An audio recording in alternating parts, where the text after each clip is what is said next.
más grande el que conmigo está. Sé que la victoria es grande, si es grande la batalla, pero es mucho más grande el que conmigo está. Sé que la victoria es grande, si es grande la batalla, pero es mucho más grande el que conmigo está. Sé que la victoria es grande, si es grande la batalla, pero es mucho más grande el que conmigo está. Hoy vamos a estar tratando un libro muy peculiar, muy especial, y es el último libro del Antiguo Testamento. El libro se llama Malaquías, para aquellas personas que quizás son nuevas en los caminos del Señor. Y es bien interesante porque el libro entero, literalmente, está rodeado o saturado de maldiciones de parte de Dios a su pueblo. Y cuando vamos a analizar la razón de todas estas maldiciones, es por el hecho de que el pueblo le ha perdido el temor a Dios. Si fuéramos a encontrar una razón de ese libro, donde quiera que le busquemos es: el pueblo le perdió el temor a Dios. Ese es el meollo del asunto.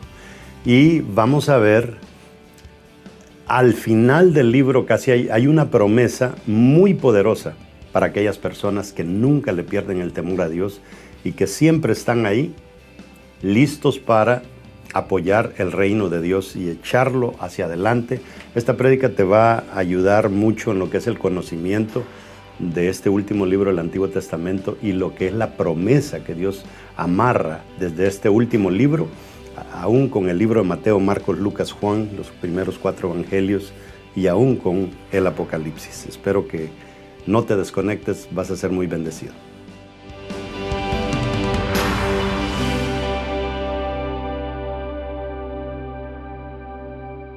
Agarre su Biblia y diga conmigo: la Biblia es palabra de Dios.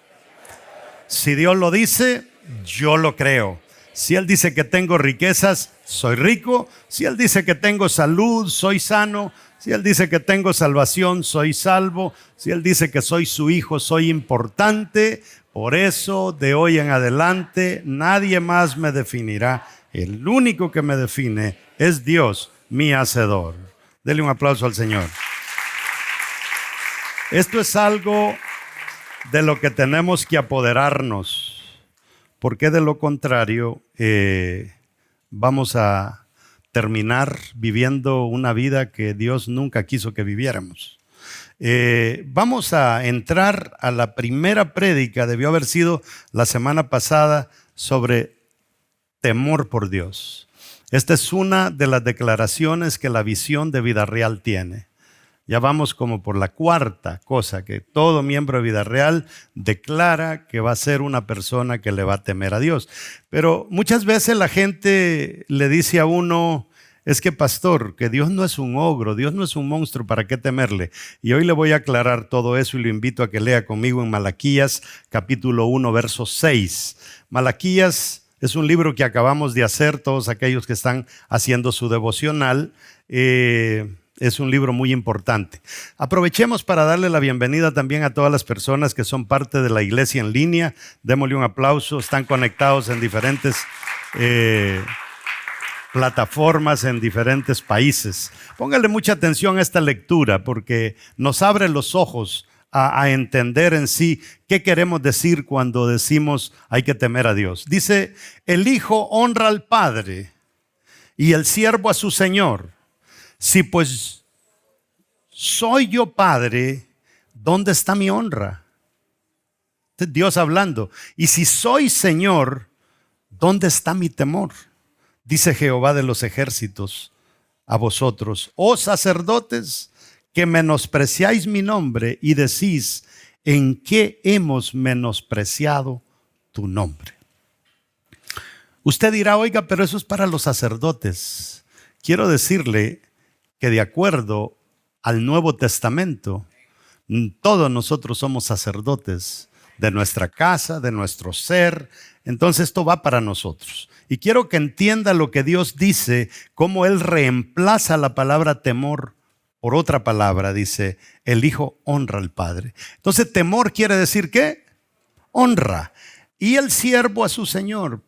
Si pues soy yo Padre, ¿dónde está mi honra? Y si soy Señor, ¿dónde está mi temor?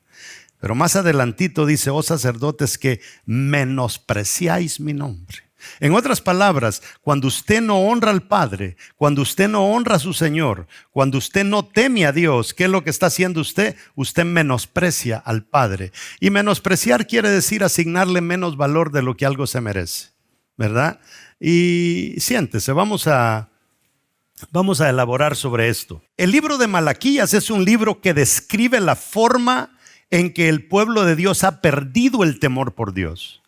Es uno de los libros donde literalmente hay una serie de maldiciones, y todas las maldiciones radican en el hecho de que el pueblo de Dios ha perdido el temor a Dios. Entonces, la falta de temor por Dios se manifiesta con ciertas conductas. Uno ve cuando alguien no le teme al Señor, ¿verdad?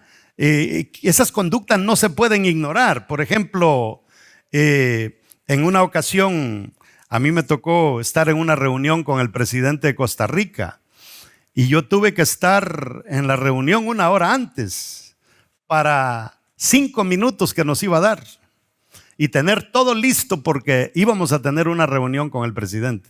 Pero venimos a la casa de Dios y venimos a la hora que nos dé la gana.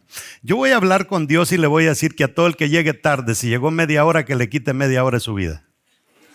Tal vez así mejoramos, ¿ok?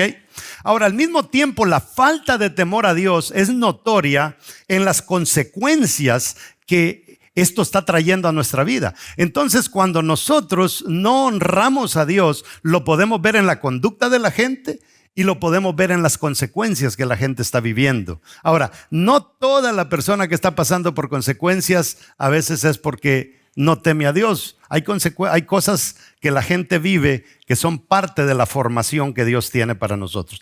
Malaquías describe exactamente eso: falta de temor a Dios por un pueblo, el pueblo en general, incluyendo los sacerdotes, y las consecuencias que esto trae. El libro entero, en 2 prédicas, vamos a resumir el libro. Malaquías es una viva descripción de lo que estamos viviendo hoy en día, porque bueno, usted podrá decir qué terribles eran estos judíos en aquel tiempo. Hoy estamos iguales o peor. Cuando yo me puse a pensar qué es lo que en sí trae el perder el temor a Dios, me puse a pensar en muchas palabras. Dios a la gente que no hace caso le llama fatua, insensatos. Hay un montón de palabras que Dios usa para describir a sus hijos cuando no están haciendo las cosas como Él dice. Pero me enfoqué más en la palabra cinismo. En la número 1 escriba el cinismo. Me llamó mucho la atención cuando comencé a investigar el significado exacto de esta palabra y de otras palabras que pensaba usar. Y me topé con estas definiciones. Cinismo es la actitud de la persona que miente con descaro y defiende o practica de forma descarada, impúdica y deshonesta algo que merece general desaprobación. En otras palabras, es una actitud de la persona que miente con descaro. Cuando nosotros decimos que somos cristianos, esa es una gran declaración. Y si nosotros vivimos como animales, eso es deshonesto, decir que somos cristianos. Entonces, en eso consiste el descaro, que nosotros decimos una cosa y hacemos otra cosa. Pero también dice que la palabra cinismo puede ser sinónimo de desvergüenza, descaro e insolencia. Y yo le digo que a veces hay personas que vienen a la iglesia con serios pecados, oyen la prédica, escuchan las alabanzas y aún así no abandonan su pecado. Se van de la iglesia igual. Viene un reto al final del mensaje para ponernos a cuenta, pero no lo hacemos. Seguimos queriendo jugar a las 2 aguas, y eso literalmente es la definición de cinismo.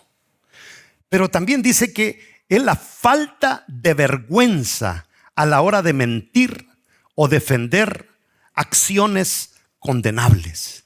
Y aquí es cuando personas, pues a veces en la iglesia hay personas que dicen, no, es que abortar es normal.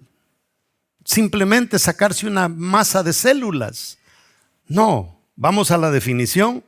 Dice que es falta de vergüenza a la hora de mentir o defender acciones que son condenables. Y eso es por hablar de una de ellas. Pero también dice que es un comportamiento que solemos presentar los seres humanos y que se caracteriza por la falta de vergüenza que presenta un individuo al mentir sobre algo. Y termino con la definición.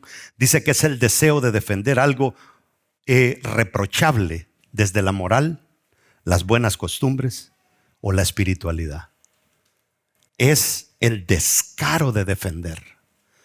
Y ahí es donde muchas veces nosotros hasta encontramos textos bíblicos que respalden nuestra sinvergüenzada. Y defendemos, que no quiere decir eso. Hay ciertas denuncias que Dios tiene sobre el pueblo de Israel, y es que el pueblo de Israel demuestra ser un pueblo olvidado. ¿Se recuerda usted cuando Jesús hablaba con escribas, fariseos, saduceos, y Jesús les habla de que somos esclavos como del pecado, y ellos le dicen, nosotros nunca hemos sido esclavos en nuestra vida? Y sí, Israel fue esclavo de Egipto y fue esclavo en Babilonia. Se les había olvidado que habían sido esclavos. Y lo mismo nos pasa a nosotros, porque nosotros éramos esclavos del pecado, y cuando venimos a las cosas de Dios venimos deshechos, molidos, y gracias al Señor Él nos restaura y nos hace sentir algo diferente, y cuando sentimos que hemos cambiado nos dan ganas otra vez de volver al pecado, cuando sabemos que de ahí salimos. Y el pueblo de Israel ha caído en eso. Malaquías 1:2 dice, yo os he amado, dice Jehová, y dijiste, ¿en qué nos has amado? Entonces, la número uno ahí, la pregunta que dio el pueblo de Israel, le dice, Señor, mira, en verdad, este asunto de ser cristiano vale la pena. Eso le pasa a muchas personas por la cabeza. ¿Vale la pena ser cristiano?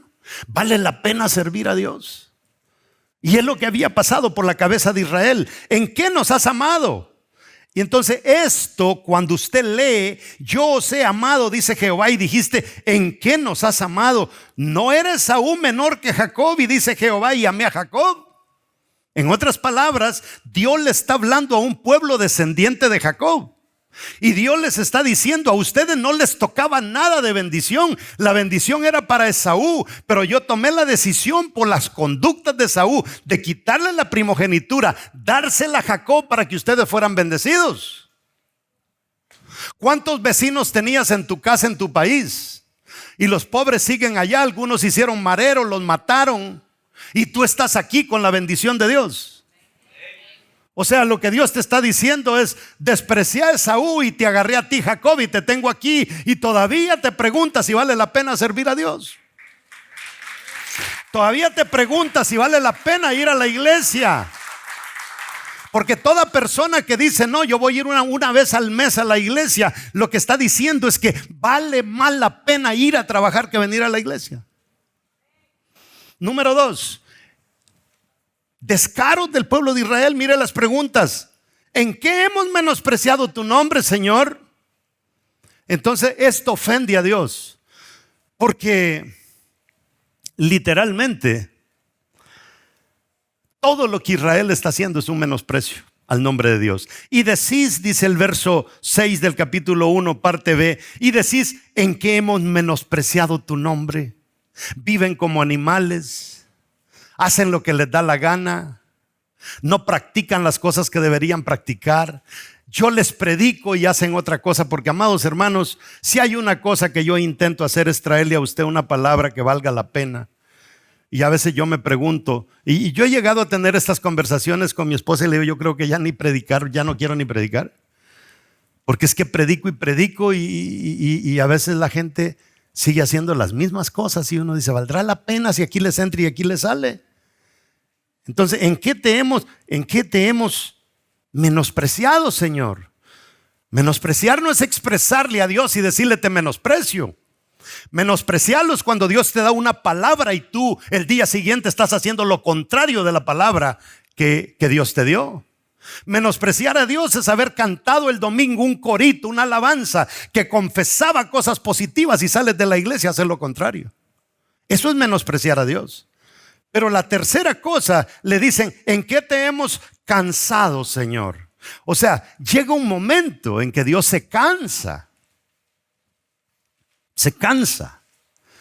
Eso es lo que a veces yo enseño cuando hablo de consejería, que una pareja se casa por necesidades. Y cuando las necesidades no son cumplidas, entonces al que no le están cumpliendo con las necesidades viene con peticiones. Y es mi amor, colabórame en esto, ¿verdad? Y si no le colabora, ya no es petición, sino que ella lo eleva a otro nivel, ¿verdad? De demanda.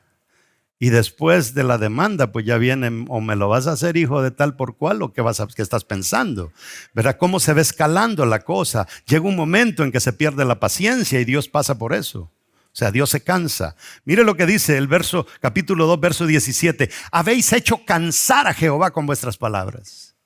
Es que, amados hermanos, es que estamos en la misma situación.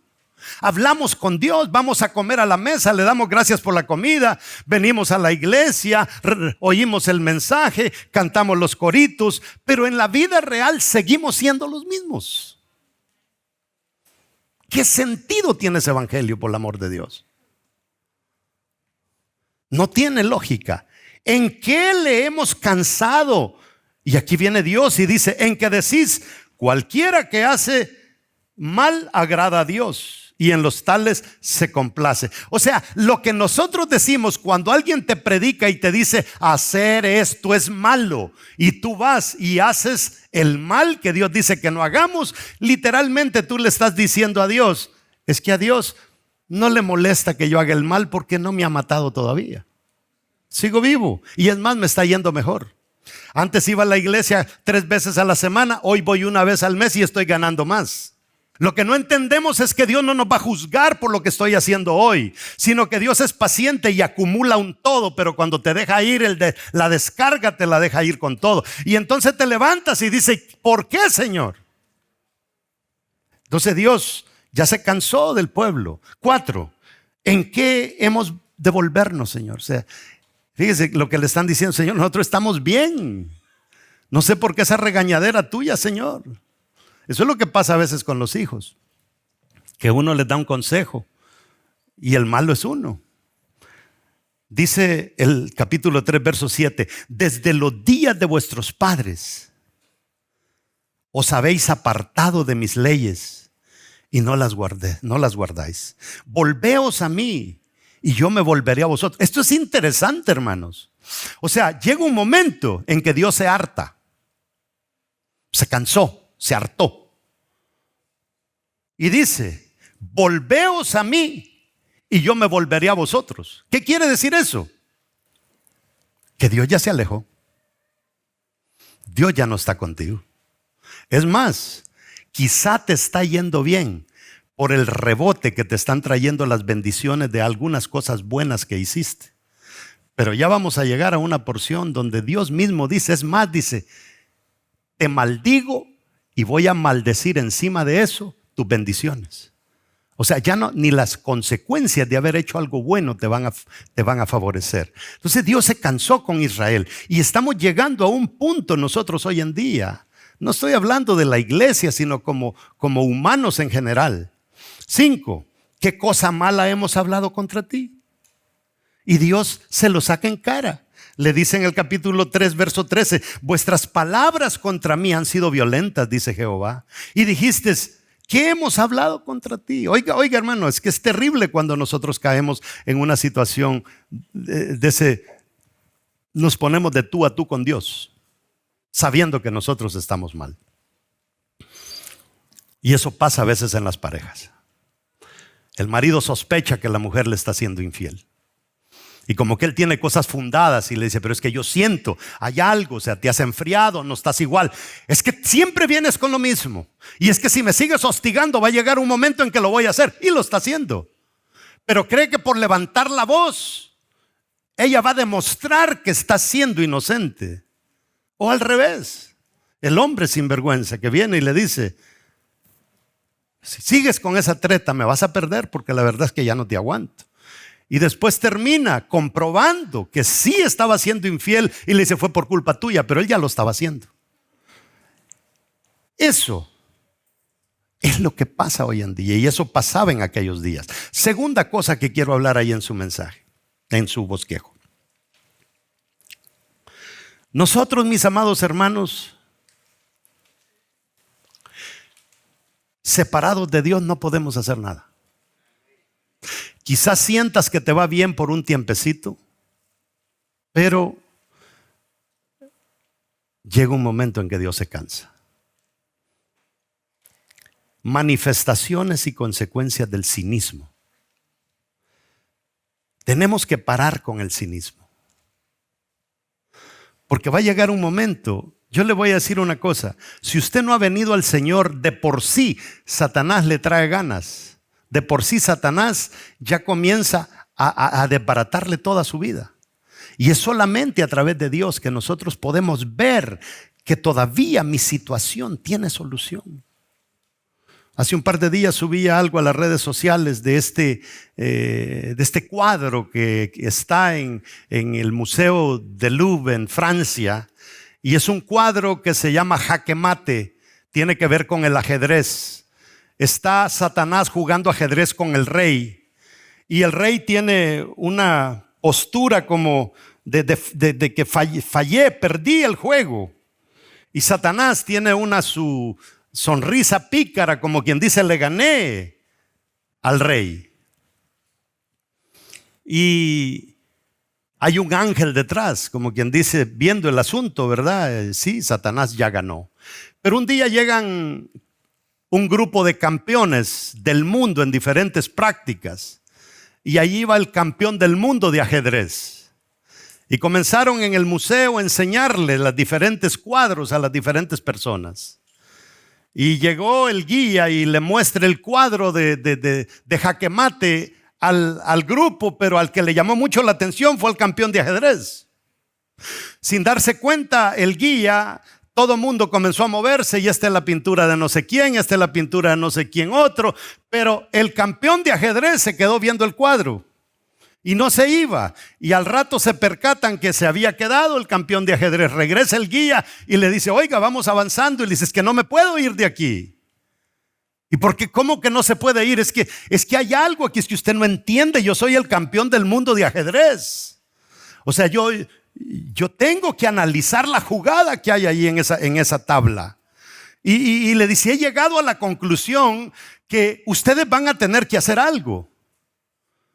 Porque es que la opinión que yo le estoy dando no es la opinión común de cualquier persona, porque las demás personas no ven lo que yo veo, pero es que lo que yo estoy viendo demanda que se hagan dos cosas.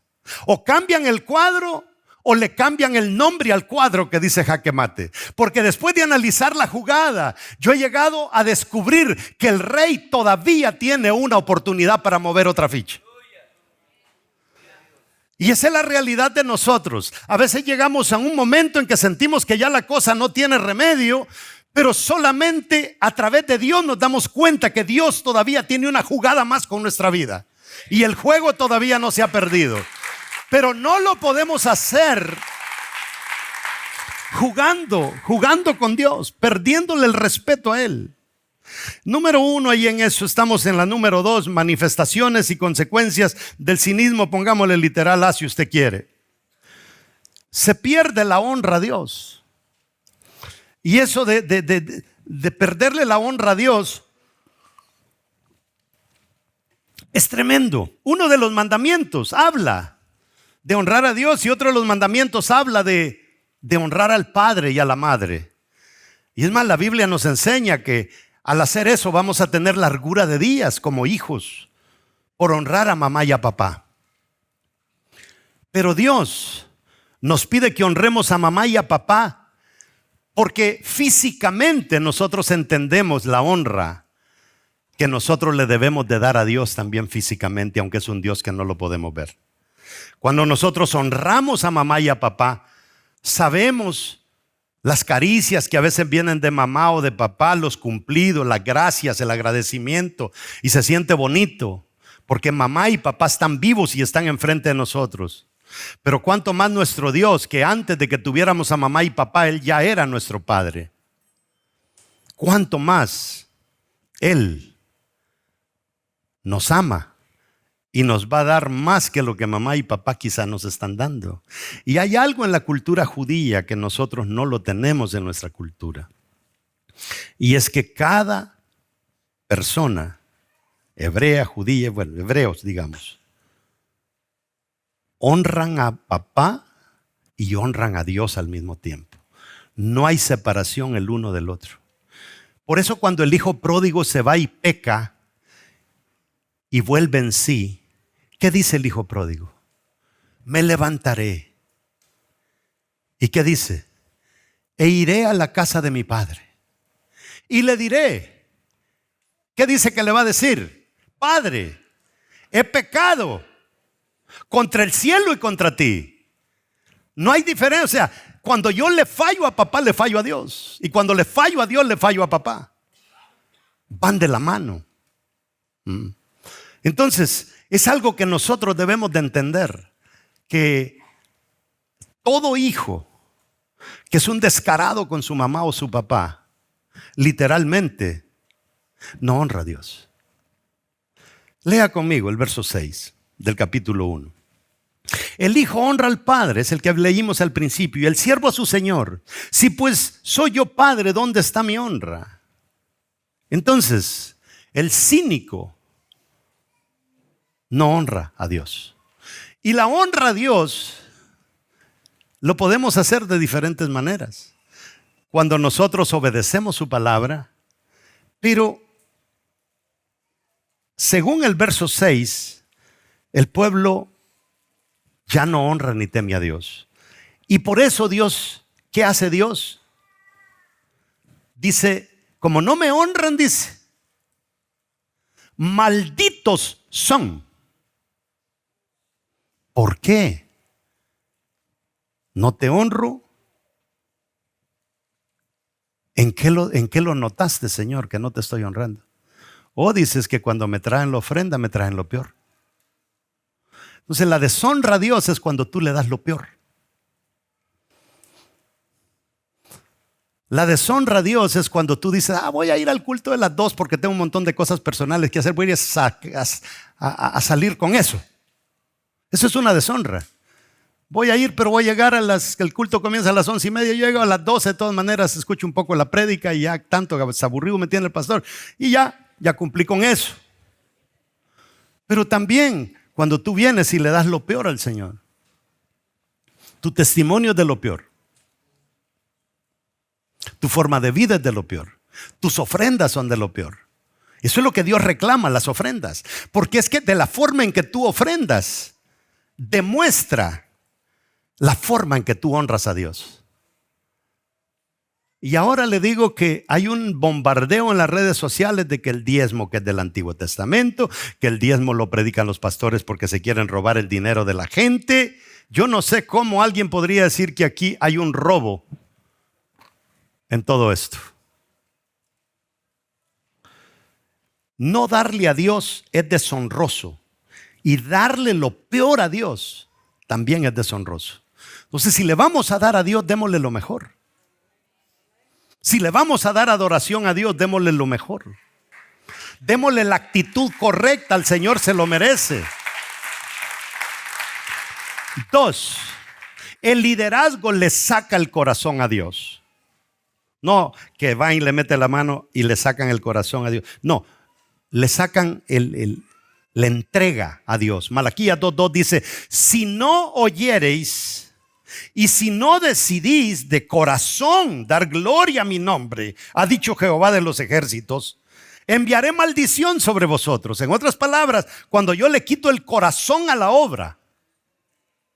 Y yo te voy a decir que a veces la manera que Satanás utiliza para que tú le saques el corazón a la obra es que viene un sinvergüenza que no le está dando nada a Dios y se te acerca y te dice: yo oí a la fulanita hablar mal de ti. Yo no vuelvo a esa iglesia. Esa iglesia es una iglesia de chismosos que lo desbaratan a uno con la... No voy. ¿Qué hiciste? Le zafaste el corazón a Dios. Y cuando eso sucede, dice Dios, ten cuidado porque te puedo maldecir. ¿Por qué, Señor? Si están hablando de mí. Sí, pero yo no estoy hablando mal de ti. Yo soy tu padre. Yo te pensé aún antes de meterte en el vientre de tu madre. Yo te di todo lo que tú ibas a necesitar para tener éxito en la vida. Y vienes a reventar conmigo por algo, por un chisme que alguien te vendió. Y es que le digo que a veces en las congregaciones, que si así como en el karate hubieran cintas, hay gente cinta negra en el chisme en las iglesias. Y dice: maldeciré vuestra... Mire qué tremendo esto. Enviaré maldición sobre vosotros. Oiga, ¿por qué? ¿Pero por qué, Señor? Si oyereis y si no decidid de corazón dar gloria a mi nombre, ha dicho Jehová de los ejércitos, enviaré maldición sobre vosotros y maldeciré vuestras bendiciones. Padres, ¿cuál es la mejor bendición que Dios nos pudo haber dado? Nuestros hijos. Y qué terrible es que nuestros hijos caigan bajo maldición, porque la bendita cabeza que Dios ha puesto sobre los hijos no se están comportando a la medida que Dios quiere que se comporte. Esto es serio. Si lo quiere agarrar, agárrelo. Si no, pues bótelo. Y aún dice: los he maldecido porque no os habéis decidido de corazón. O sea, esto es como que usted se case, pero no se ha decidido de corazón de casarse con esa persona, pero ya está casado. ¿Qué hace una persona que no decidió de corazón casarse con esa persona y se casó? Poner los ojos en alguien más. Oí a una comediante el otro día en una de las redes sociales que decía: mujeres, ¿no se han dado cuenta que cuando te vas a casar y tu novio lleva a los, ¿cómo le llaman todos los que van acompañando al novio? Los acompañantes, y te das cuenta y comienzas a ver a todos los acompañantes y todos están mejor que tu marido. Wow, cuando uno llega a esa conclusión, si apenas ni se ha puesto el lazo y ya está viendo que hay otros mejores, ¿cuánto va a durar ese matrimonio, por el amor de Dios? Eso está como que compres un carro y apenas lo compras y estás viendo que al lado te pasa otro y dicen: no, ese está mejor. ¿Qué pasa ahí? Hay una insatisfacción. Es parte del mismo cinismo del que le vengo hablando. Ahora, los sacerdotes, los líderes, no deciden de corazón servir a Dios. Y aquí va para muchos de ustedes que quizás están trabajando de algún nivel de liderazgo en la iglesia. ¿Qué es lo que está diciendo Dios? Si eres líder, métele el corazón a la célula. Si estás trabajando en algo, métele el corazón a eso. Hazlo con corazón. ¿Y qué se le nota a la persona que está sirviendo de corazón cuando tú vienes a la iglesia? El que está sirviendo de corazón tiene una sonrisa en su cara. El que está sirviendo de corazón te dice: bienvenido, gusto verle. Pero el que no está sirviendo de corazón, aguántese ahí. Ahorita todavía no. Pase. Che, esta babosa no es cuartel, es una iglesia. ¿Entiende? No estamos. Dice la palabra: serán malditos ustedes y sus bendiciones por no decidir de corazón. Y dice, si sigue leyendo en el verso 9: os he hecho viles y bajos por romper el pacto de Leví.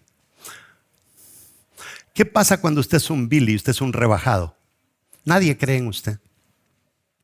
Usted va a buscar trabajo y desde que lo ven dicen: ese tipo, ¿para qué le voy a dar trabajo?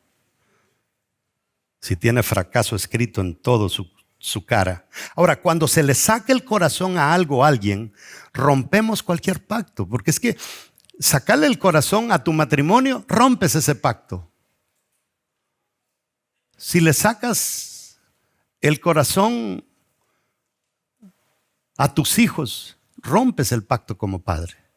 Entonces hay que tener cuidado, dice el capítulo 2, verso 10. ¿No tenemos todos un mismo Padre? ¿No nos ha creado un mismo Dios? ¿Por qué pues nos portamos deslealmente el uno contra el otro, profanando el pacto de nuestros padres? O sea, en otras palabras, Dios dice, es que hasta ustedes mismos se están comiendo el uno con el otro.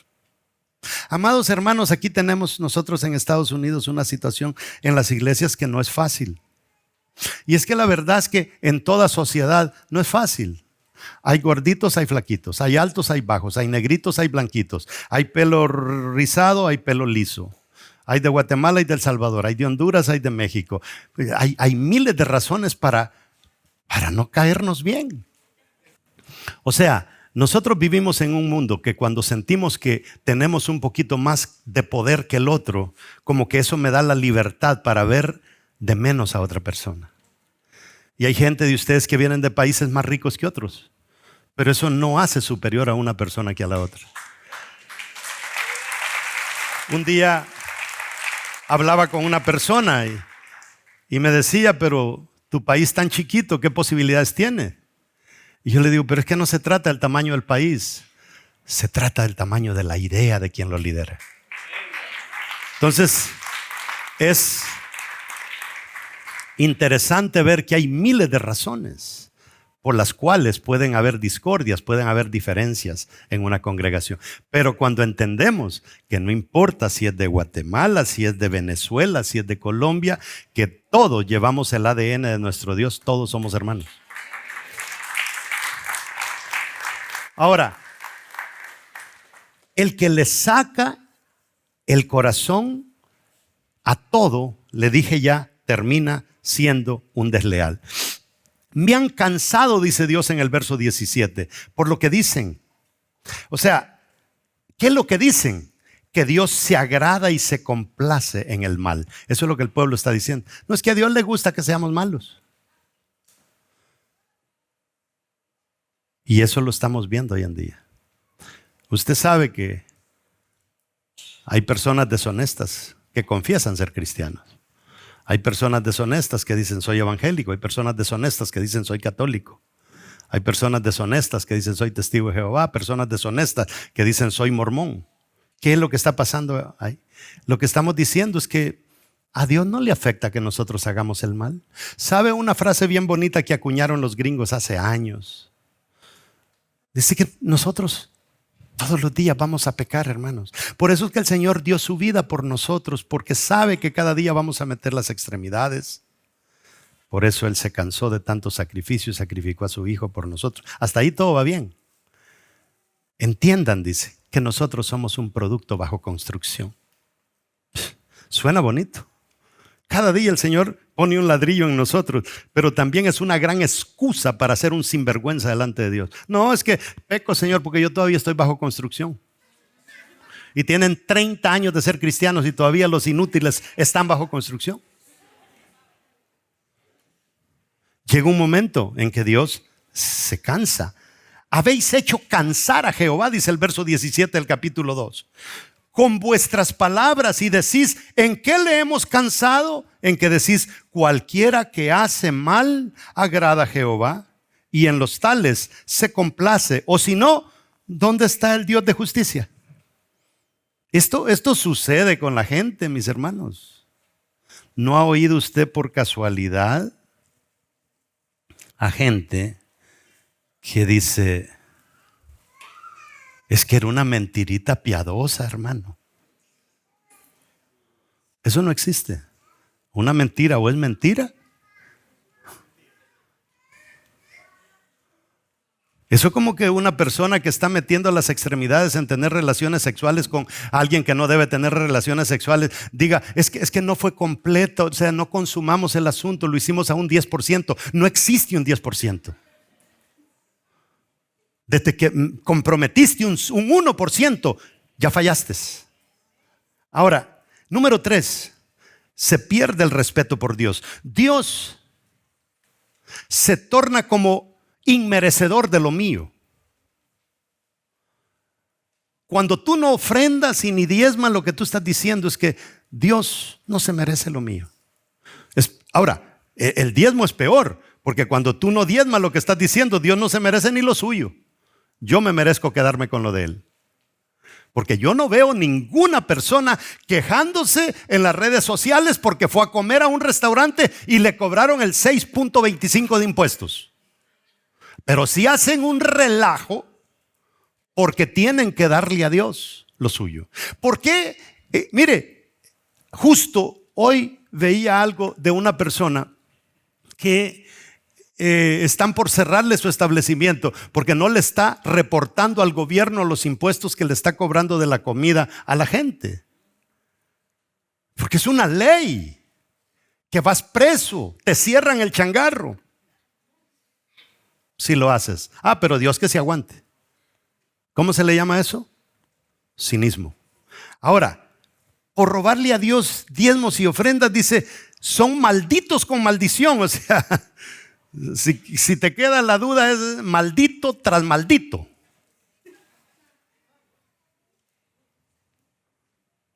Pero eso no pasa aquí, pasa allá en otros lados. Capítulo 3, verso 8, ¿robará el hombre a Dios? Pues vosotros me habéis robado. Yo lo que no entiendo es por qué una persona dice que en el Antiguo Testamento se daba esto, pero no en el Nuevo. Amados hermanos, si Dios dice que el no darle a Él lo que es suyo es maldito en el Antiguo Testamento, ¿cómo puede ser que no sea maldito hoy? Dios no cambia de manera de pensar. ¿Robará el hombre a Dios? Pues vosotros me habéis robado. Y dijiste, ¿en qué te hemos robado, Señor? ¿Qué le dice Dios? En vuestros diezmos y en vuestras ofrendas. Y aquí es donde yo a veces digo, yo le digo a la gente, póngase a pensar. Póngase a pensar. Hay una célula que está teniendo problemas.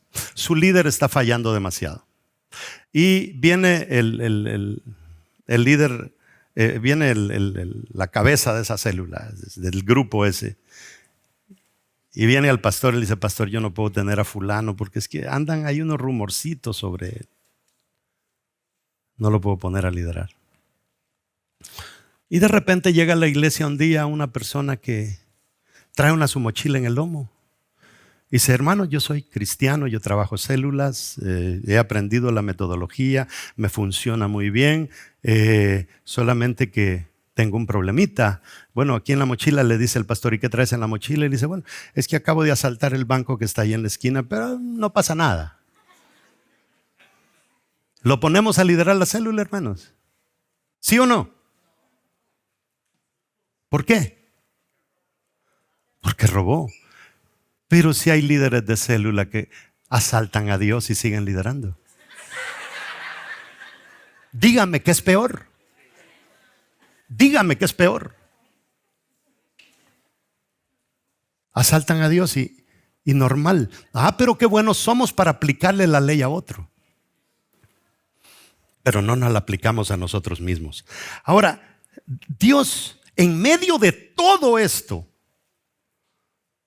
nuestro Dios benevolente, nuestro Dios dice, si se vuelven a mí, yo me voy a volver a vosotros. O sea, si arreglas el problema, serán bienaventurados, dice, y serán gente deseable. Mire todo lo que estamos perdiendo, mis amados hermanos, simplemente por no temer a Dios, por no honrar a nuestro Dios. Y hoy se está celebrando el Día de las Madres. ¿Sí o no? Y qué bonito, hoy llueven las frases en Facebook. Mamá, la más bonita, pero todo el año fuiste un mal hijo, una mala hija. No le mandaste ni una remesita a tu pobre mamá. Ahora llueven las flores. ¿Y para qué rayos si la pobre viejita no tenía ni para la medicina?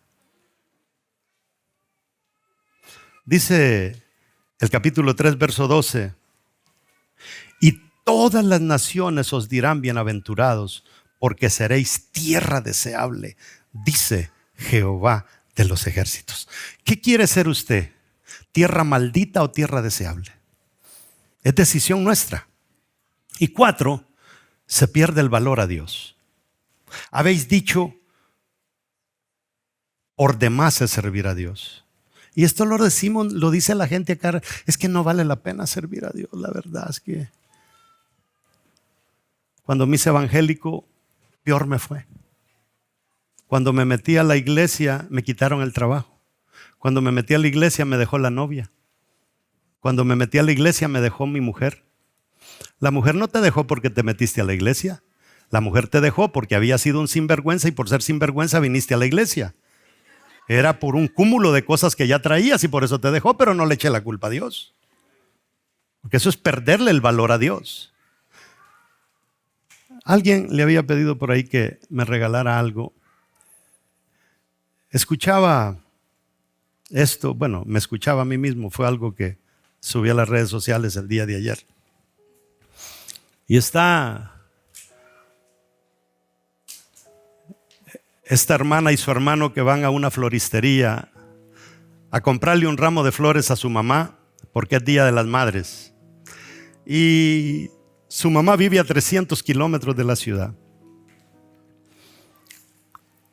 Cuando ellos salen, se dan cuenta que hay una niña llorando, sentada en la acera. Y los hermanos le preguntan a la niña, le dice, ¿qué te pasa, mijita? Y le dice, es que quiero llevarle una rosa a mi mamá, como a ella le gustaban, pero vale $2 y yo solamente tengo uno. Y le dicen los hermanos, no te preocupes, aquí está el otro $1, ve y compra la rosa. La niña va, sale con su rosa contenta y les dice gracias. Y le dice, ¿te llevamos a entregarle la rosa a tu mamá? Y le dice, si me hacen el favor, está bien. La suben al carro y se van y la niña los va guiando, doble a la izquierda, doble a la derecha. Y para su sorpresa, la niña termina en el cementerio. Sacan a la niña del carro y la niña corre a la tumba de su mamá y le va a poner una flor a la tumba de su mamá. Estos hermanos se van a la floristería y cuando llegan a la floristería le dicen al encargado, cancele nuestra orden, ya no le vamos a mandar las flores a nuestra mamá, denos el buqué, denos el arreglo, se la vamos a ir a dejar nosotros en persona. No nos importa caminar 300 millas para darle ese regalito a nuestra madre. Suena bonito, pero a veces nosotros tenemos que experimentar el dolor de otros para entender las cosas que nosotros no estamos haciendo bien. Y eso es una gran realidad. A veces tenemos que valernos del dolor de otro para decir, wow, yo tengo que cambiar. ¿Sí o no? No esperemos, hermanos, hasta ver el dolor de otros para cambiar. Y es sencillo. Por eso es que la visión de Vida Real dice, ¿qué dice? Temer y amar a nuestro Dios. Mire qué chiquita la palabra. La hemos leído por 19 años y nunca habíamos entrado en detalles sobre qué es temer. Y el domingo que viene les voy a hablar sobre la promesa que tiene Dios para los que le temen a Él. Quiero que lea conmigo en el capítulo 4, verso 2, dice, mas a vosotros los que teméis mi nombre, porque entre ustedes hay gente que verdaderamente teme a Dios, nacerá el sol de justicia y en sus alas traerá salvación. Y saldréis y saltaréis como becerros de la manada.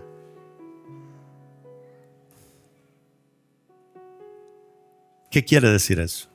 Más a vosotros los que teméis. ¿Cuál es la promesa para la gente que teme a Dios?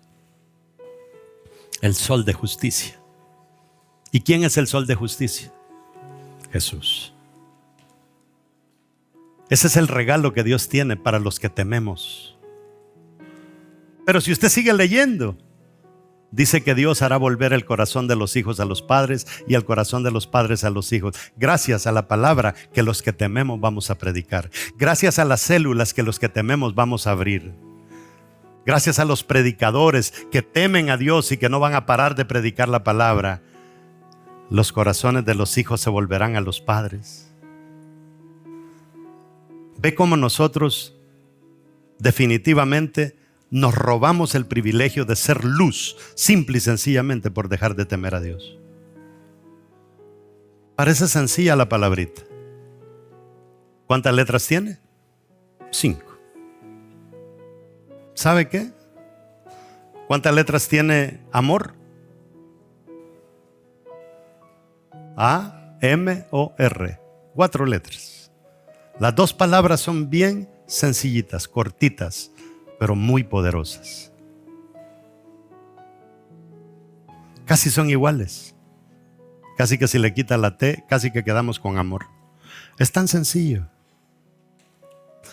Y algo que yo realmente me molesta cuando escucho a gente orar es cuando alguien está inspirado y le dice: Padre, cámbiame, Señor. Jamás Dios te va a cambiar a ti. El cambiar es una decisión, no es un trabajo de Dios. Porque Dios te dio tu alma, te dio tu voluntad para que tú tomes la decisión. No le pidas a Dios que haga el trabajo que a ti te toca hacer. Ayer hablaba con algunas personas que les daba una clase y les decía que ser líder, ser pastor en una iglesia, se necesita tomar riesgos. Porque cuando nosotros no tomamos riesgos, cometemos 2 graves errores. El primer error es que no vamos a ver resultados. Y el segundo es que le robamos a Dios la oportunidad de que Él meta su mano, porque solamente en medio de los riesgos Dios va a hacer algo por nosotros. Pero póngase a pensar usted, una persona que no tema a Dios, ¿cómo va a tomar riesgos para Dios? La gente que no teme a Dios es la gente que grita: cámbiame, Señor, porque es que el que teme a Dios no le anda gritando, sino que simplemente cambia, sino que le dice: gracias, Señor, porque me diste la oportunidad de cambiar y ahora tú me puedes usar. Cambiemos. Pensemos diferente. Estamos pensando mal y queremos atribuirle a Dios que haga cosas que nos toca a nosotros hacer. Por eso, ustedes me han oído a mí decirlo en muchas ocasiones. Dios nunca va a hacer lo humanamente posible. Él va a hacer lo humanamente imposible. Y solamente la gente temerosa de Dios es la que va a ver que los corazones de los hijos cambien y los corazones de los padres cambien. La gente temerosa es la que va a hacer cosas como lo que Vida Real se está atreviendo a hacer ahorita: montar una escuela. Que Dios quiera que aparezcan 200 estudiantes. Nosotros logramos cambiar 200 cerebritos. ¡Qué cambio! Pero se necesita arriesgar, se necesita trompearse con las leyes torcidas. Hemos amenazado con demandar a la ciudad, le metimos 5 abogados. Y en medio de todo eso hay una mujer ahí con el pelo rosado que dice que es non-bi, ya usted sabe qué, que dice: yo no puedo aprobar la escuela cristiana porque después de dar mi voto para que se abra la iglesia, la escuela cristiana, ¿cómo voy yo el día siguiente a ir y verme en el espejo? Dice, después de haber hecho semejante cosa. Dios mío, ¿cómo el mundo le ha perdido el temor a Dios? Pero ahí es donde vamos los atrevidos y le enseñamos, y todavía el abogado de ella le dice: si no das tu voto, de todas maneras la iglesia va a terminar abriendo la escuela. El mismo abogado de ella. Y ellas pensaron que nos iban a demandar a nivel local, que los íbamos a demandar a nivel local. Y nuestros abogados le dijeron: no los vamos a demandar en la ciudad, los vamos a demandar a nivel estatal y a nivel federal. Y cuando los teníamos crucificados, dijeron: abran la escuela. Pero ¿sabe qué? Vimos la mano de Dios, pero la vimos ahí. Ahí pasábamos nosotros: ¿será que la van a dar? ¿Será que no la van a dar? Pero estábamos en la orillita, ya no podemos hacer nada nosotros. Pero cuando tú no puedes, Dios puede. Pero se necesita que seamos gente temerosa de Dios. Póngase de pie.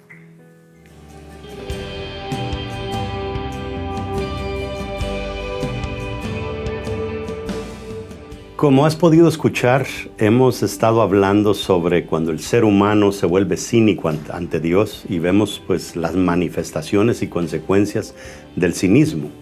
Vimos de que el ser humano pues le pierde la honra a Dios, y al mismo tiempo las personas que están en posición de liderazgo pues le sacan el corazón al trabajo que hacen para Dios. Y cuando nos ponemos a pensar antes de nosotros venir a Cristo, literalmente sin Dios nosotros nos comportamos a nivel de personas cínicas. Vamos a ver, uno de los puntos que vimos es que se pierde el respeto por Dios. Hay personas que maldicen a Dios hoy en día. Hay personas que cuestionan ¿y dónde está Dios? Y que si hay guerras, ¿por qué? Si Dios es tan bueno, ¿por qué hay guerras? ¿Por qué hay abortos? ¿Por qué hay esto? Y literalmente Dios no tiene ninguna culpa cuando nosotros los seres humanos le damos riendas sueltas a nuestras vidas. Así es de que hoy te reto, hablamos en la número 4, que casi es el final del mensaje, que nosotros le perdemos el valor a Dios. O sea, ya Dios no vale nada para muchos de nosotros.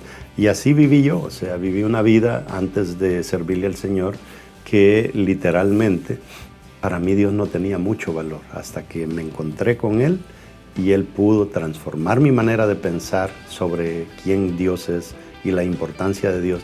Y sé que Dios le ha hablado a algunos de ustedes que quizá nunca habían tenido una relación con Él. Este es un momento muy especial. Esta prédica es simplemente el inicio. El fin de semana siguiente viene la segunda parte. Te vas a dar cuenta las grandes bendiciones que vienen sobre nosotros cuando le tememos a Dios. Si nunca has tomado la decisión de agarrarte de su mano, ¿por qué no lo haces hoy? Vamos a hacer una oración y al nomás culminar con la oración, tú te habrás reconciliado con Dios para que tu vida cambie. Nuestra vida con Dios es totalmente diferente. Voy a hacer la oración. Di conmigo, Padre, reconozco que soy pecador, pero también reconozco que tú eres un Dios de amor y eres un Dios salvador. Hoy, Señor, me agarro de tu mano para que salves mi vida, para que escribas mi nombre en el libro de la vida y borres mi nombre del libro de la condenación. Gracias te doy por la oportunidad que me das, a través de la sangre de Cristo, de comenzar una relación contigo. En el nombre de Jesús hago esta oración. Amén. Si hiciste esa oración, literalmente te has conectado con Dios. Donde quiera que estés, te invito a que te conectes con Vida Real en línea, o si estás cerca de una de nuestras iglesias, congrégate en una de nuestras iglesias. Pero si no quieres ni iglesia en línea ni una de nuestras iglesias, búscate una iglesia saludable en el lugar donde tú estás. Y yo te garantizo que vas a comenzar a echar raíces y tu vida va a ser revolucionada. Dios te bendiga.